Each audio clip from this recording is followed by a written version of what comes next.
Hello, welcome. Nitrogen metabolism. Here we go. This video is about dietary protein degradation. Looks like I'm in highlighter mode. Let me switch. And there's an accompanying video that goes with this that is for non-dietary protein degradation.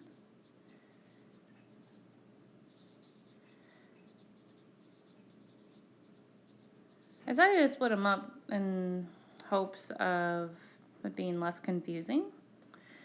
They have different pathways, like the proteins that you eat versus the proteins that your body makes in order to get them to amino acids. So they both have the same endpoint, different pathways to get there. And I just thought it may be more useful to have them be separate. So what's a dietary protein? So dietary protein, this is things that you eat, like beans, cheese, meat, etc. Non-dietary proteins are proteins that your body makes through translation. Examples of this would be collagen, hemoglobin, myoglobin, hexokinase. You get the idea. All right, so like I said, there's two videos that have to do with protein degradation. This is the dietary protein degradation video. The other one is non-dietary protein degradation. So after watching this video, you should be able to describe the series of events where dietary proteins are degraded into amino acids, determine the products for each protease catalyzed reaction. Yep, the proteases are coming back. Get ready. And explain the function of each hormone in the dietary protein degradation pathway.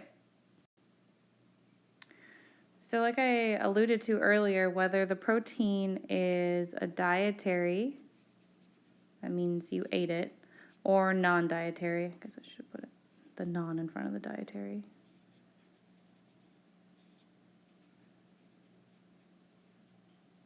The end point is the same. So you're going to, in the degradation pathways, you're going to end up with just amino acids. AA is the abbreviation I use for that. So that's what's happening in these two complementary videos. Just take the protein and go to amino acids. That's the big picture. And then what happens after this, or where we're going to go after this, is the complete catabolism, which will get us to carbon dioxide and NH4 plus ammonia or urea, because amino acids are not just made of carbons, hydrogens, and oxygens. They also have nitrogens in them, which is why this is part of nitrogen metabolism. Fun stuff, huh? Anyways, we're going to do this today. This is the big picture. Take a protein, dietary protein, and break it into amino acids. So it can be transported into the bloodstream, and then we can take it to the liver, and then it can go here in the next series of videos that we'll talk about. So the space that I have designated here is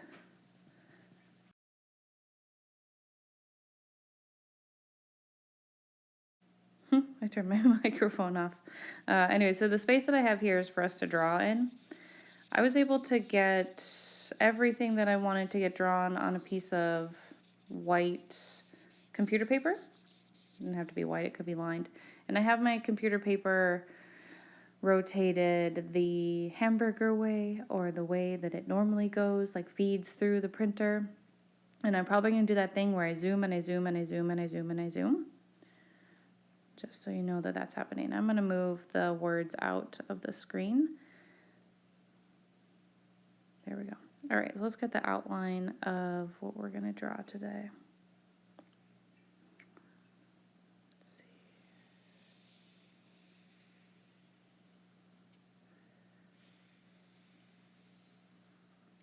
Okay, this is going to be my stomach. And this will be the small intestine.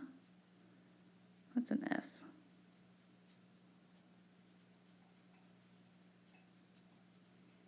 And then I'm going to just add pancreas here off to the side. All right, everything that I have fits into this outline, or kind of goes around the edges. I'm probably going to use a couple different colors, so if you wanted to get colors, go for it. I'm going to start with green. All right, so dietary protein. I'm just going to make my dietary proteins these green blobs. Okay, these are dietary proteins.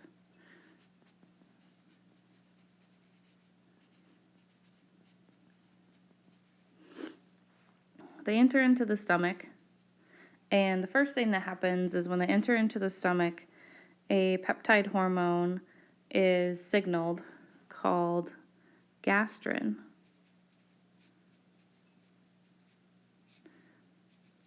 First hormone, peptide.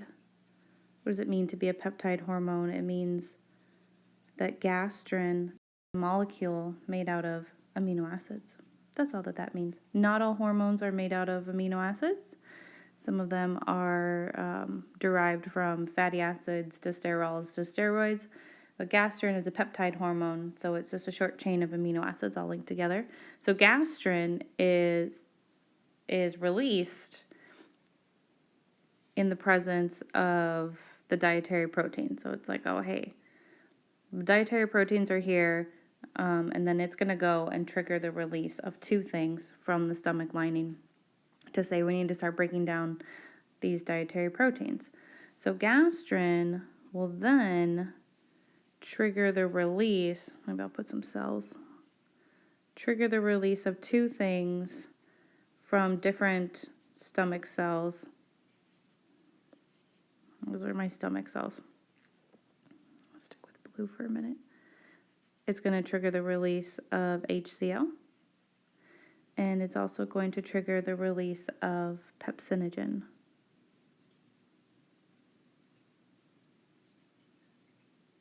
Okay, I'm going to zoom in just a little bit. All right, so it triggers the release of HCl. HCl has, I'll just do triggers that guy.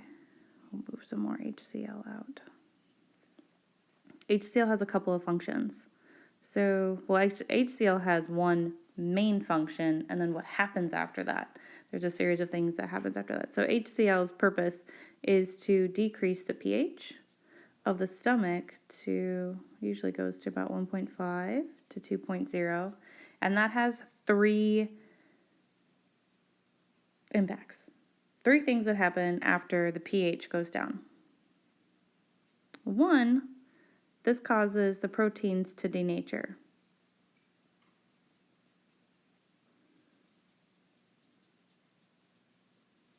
Okay, so I'm going to take my proteins that are folded blobs right now, and I'm going to denature them. I'm going to make them super, super, super, super, super, super long. Causes the proteins to unfold. And the reason that that's important is when the proteins unfold, it exposes the peptide bonds, and that makes it easier for the enzymes to cut the peptide bonds and to get to the individual amino acids. Remember, we're just trying to get from a whole protein chain all the way down to individual amino acids. So the HCl causes the proteins to denature and unwind. That exposes their peptide bonds, so it's easier to cleave. It will kill any bacteria or foreign cells that you've eaten. And it's the other thing that the low pH does is it causes pepsinogen to autocleave itself to pepsin. So pepsinogen is a zymogen. How do I want to say this? So pepsinogen is a zymogen. If you remember, zymogens are inactive protein precursors. They have to be cut up and then reformed into their active enzyme form. And pepsinogen autocleaves itself at low pH into its active form called pepsin. Okay, so pepsinogen goes to its Pac-Man shape and munches away at the dietary protein. Maybe I'll do some, nope, I gotta zoom in if I want to put little P's in here. For these are active pepsins. Pepsin. Okay. And all of this serves to make shorter chains of dietary protein. It's not all the way down to amino acids yet, but they're getting shorter. And as they get shorter, they start to move into the small intestine. I'm going to switch to a different color. So as the dietary proteins, they shorten up, they move into the small intestine. That gastric acid, the juice, the stomach juice is coming down with it, which means there's a low pH environment here. Doesn't really mean anything for the dietary protein itself, but this low pH triggers the next peptide hormone. Secretin, also a peptide hormone.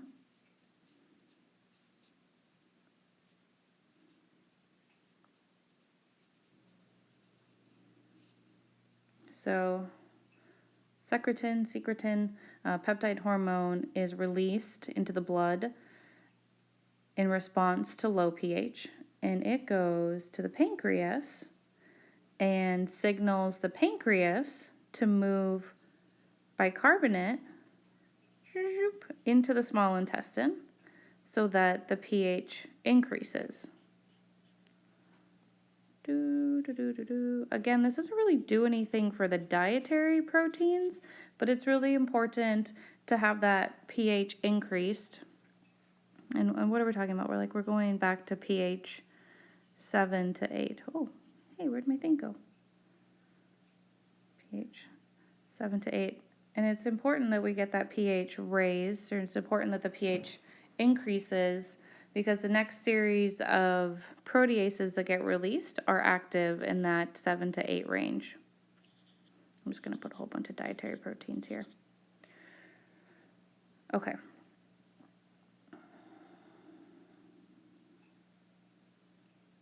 Third hormone comes into play. What color haven't I used yet? Yellow? Yellow seems a bit much. What if I pick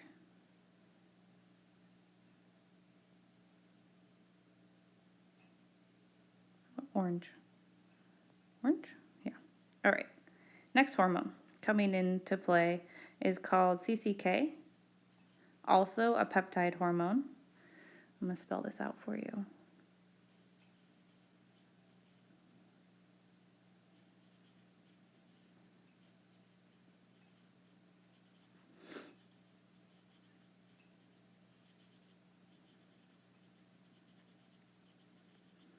So CCK, peptide hormone, is going to trigger the release of a whole bunch of zymogens and one preformed or like ready to go enzyme from the pancreas into the small intestine. So I'm going to use the rest of this space in the pancreas to move the zymogens into the small intestine. So here's a list of zymogens that are going to come out of the pancreas. Trypsinogen,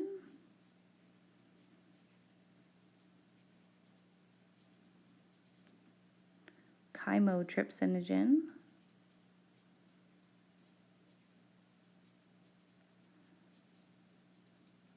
elastase. So elastase is preformed. It doesn't have that inogen ending into it. So elastase is not a zymogen. It's just going to come out and be ready to go. And then two more enzymes called procarboxypeptidase A and B. These leave, and when they get into the small intestine, they will go through a series of cleavages to become their active enzymes. So you'll get some trypsin, I'll put a T for trypsin, some chymotrypsin. You'll get a whole bunch of these. You can just get one at a time. I'll just put E for elastase. It turns out that when trypsin is in its active form, it's gonna cleave the procarboxypeptidases into their active forms, carboxypeptidase A and B. I'll just put A here and B here. So now you just have like a sludge, a whole slew, a soup of dietary proteins, unfolded dietary proteins, a whole bunch of proteases. Proteases cut proteins. They hydrolyze the peptide bond. And they're just going to keep cutting, not necessarily sequentially, but with whatever they bind to preferentially, until you get much, much shorter fragments. Not quite there yet. We've got one more step. I'm going to extend this out just a little bit. We have one more step, one more enzyme that's going to come out, and it's going to come out, of the intestinal lumen, because we need to get all the way down to single amino acids, dipeptides, and tripeptides. And the amino acid, or the enzyme that's going to take us there, is, last but not least, I'll do yellow, not triggered by a hormone released. It's an enzyme called, put them on the end here, the aminopeptidase.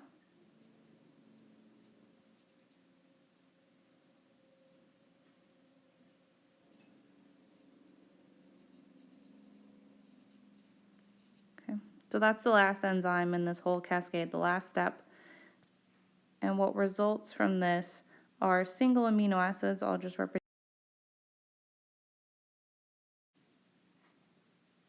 dipeptides. I'll represent them as dots that are connected by a line. And some tripeptides. Mostly single amino acids. And single amino acids, dipeptides, and tripeptides can all cross into the bloodstream.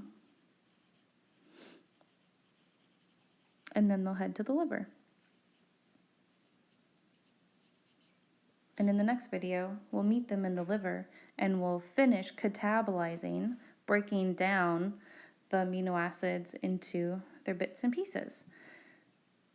But the rest of this video is going to be going back through, I'm going to zoom back out, going back through and kind of reminding you about the proteases, what they do, and also introducing some of the new proteases that we met, like carboxypeptidase and aminopeptidase.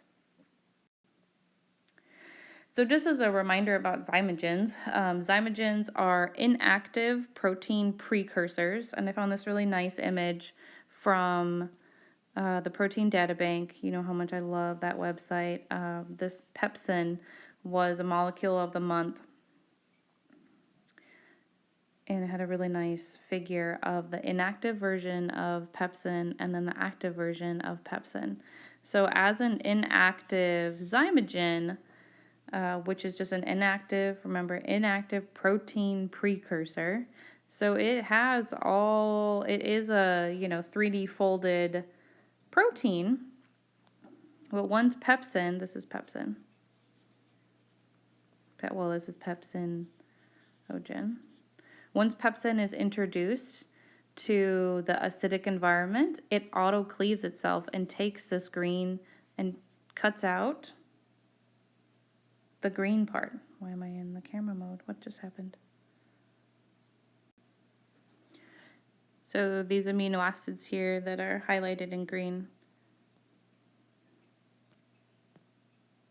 All right. There we go. There's my pen. Those get cut out, and that helps to form the active site. So there's sort of like that Pac-Man shape there. It's sort of like traditional enzyme Pac-Man shape. And now Pepsin is able to cut the dietary protein. So the dietary protein will, snake its way through, and if it has the right selectivity, so Pepsin cuts after large aromatics, so tryptophan, tyrosine, and phenylalanine is what it selects for. So it'll cut to the C-terminal side of those amino acids on the dietary protein. Okay, let's just do, so this is the dietary protein. Let's say that the sequence is R, T, K, F, S, L, V, W. The phenylalanine, because it has the large aromatic group, that will be able to fit into the binding pocket of pepsin. And pepsin, using its catalytic site, which we'll talk about in just a second, is able to hydrolyze, cut the peptide protein, the dietary protein, hydrolyze that peptide bond, and break this dietary protein into smaller bits. Well, let's say this is N to C. It would cut over here. And it does this using the catalytic site, and pepsin is an aspartyl protease.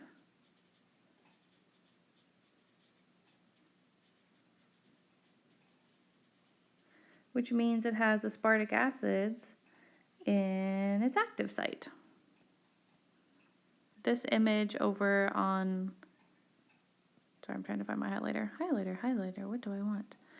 This image over here on this side is just the catalytic portion. It doesn't show binding. This peptide bond here is the dietary protein, so you can imagine the dietary protein going through. And then this just shows the catalytic mechanism for an aspartyl protease, which again, like I said, uses aspartic acid to attack water, to generate a good nucleophile, and then that attacks the carbonyl carbon. Electrons come up, they come down, it'll break the bond, putting those electrons on the nitrogen. If you need a reminder or recap of protease mechanisms, you might want to go back and find the serine protease mechanism, or come and have a chat with me about peptide bond hydrolysis via enzymes. Okay, so pepsin is an aspartyl protease because it has aspartic acids in its active site. It will cut after large aromatic amino acids, so it will select for, on the dietary protein, tryptophan, tyrosine, and phenylalanine, and make one cut after that, and that's just because of how it's shaped. And it's only active when it's in an acidic environment, because when it's in an acidic environment, it's able to cut out these amino acids that essentially kind of cork up the active site pocket. Cool, huh?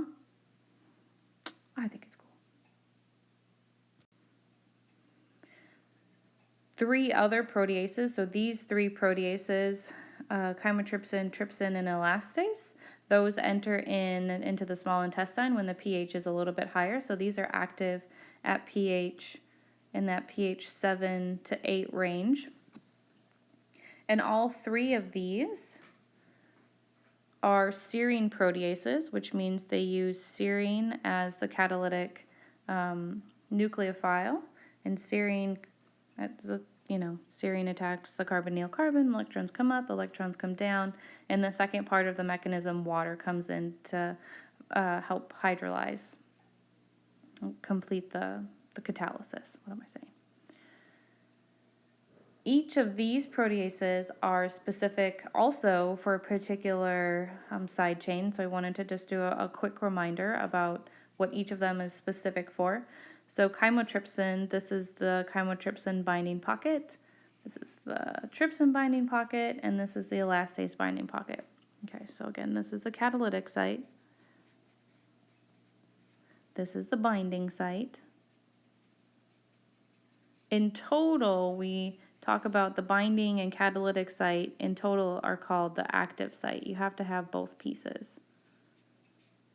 The catalytic site does the work, and the binding piece holds the substrate in place. All right, so chymotrypsin, what does it select for? It also selects for large aromatics. Okay. Trypsin has a negative charge right here at the base of its binding pocket with this aspartic acid, so it preferentially selects for positively charged amino acids.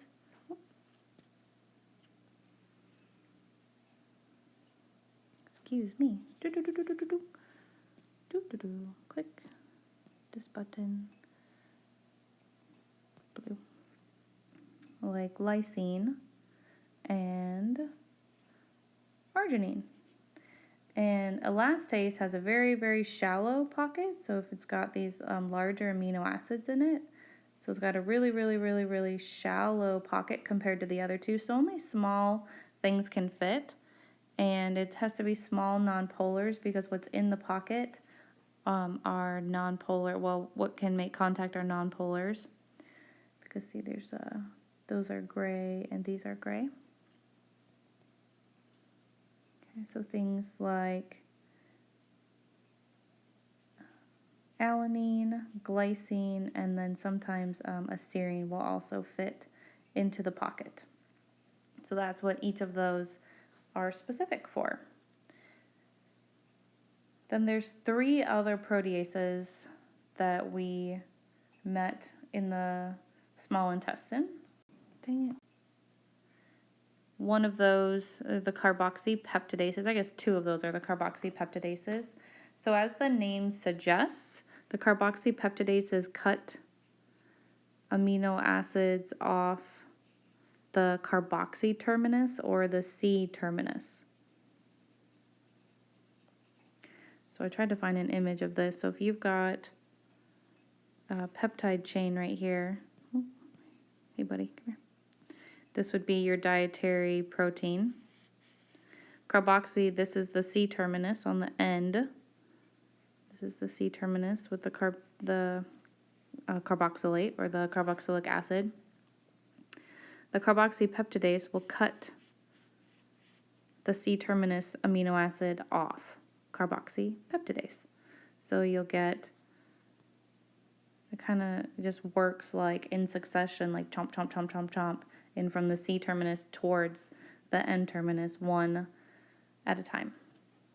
The 2 carboxypeptidases, A and B, are specific for what they will cut off of a C terminus. So they don't just cut all amino acids off the C terminus. They're pretty specific. And their names tell you what they are specific for. So carboxypeptidase will cut aliphatic, usually branched aliphatic. And aliphatic branch, that just means things that are carbon hydrogens that don't have any double bonds. So you think leucine, isoleucine, valine. It will also cut aromatics. Aromatics off the end. So those 3. So A is for aliphatic and aromatic. Carboxypeptidase B cuts off those that are bases, or B, or those that have a positive charge. So lysine and arginine. So again, the carboxypeptidases will cut only off of the C terminus, but each one of them is specific for what they'll cut off. So if the sequence, let's say we had a dietary protein, let's say we had a couple, maybe put a couple in here. 3 dietary proteins, and this was, let's put an arginine here, leucine here, and I'll put a serine here. Carboxypeptidase B would cut this one off. Carboxypeptidase A would cut this one off, but neither of them would cut the serine piece off. So the products of this one would be, you know, the chain plus an arginine, and then this one would be whatever's left over the chain plus the leucine, and this one, the product would just be the uncut protease, or the uncut peptide. Okay. And lastly, the last one that we met was the aminopeptidase. So if the carboxypeptidase is cut off of the C terminus, the aminopeptidase cuts off of the N terminus, and it doesn't have a selectivity, so it will cut any N-terminal amino acid off. And this is the very last one, so this is the very last protease that's going to get all the way down to the dipeptides, the single amino acids, and the tripeptides. So there's a bunch of N-terminal pieces there, but the substrates are actually relatively small at that point. Both the aminopeptidases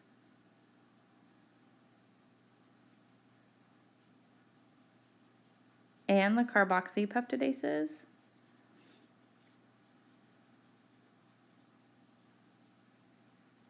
are typically metalloprotease, are the type of tallow,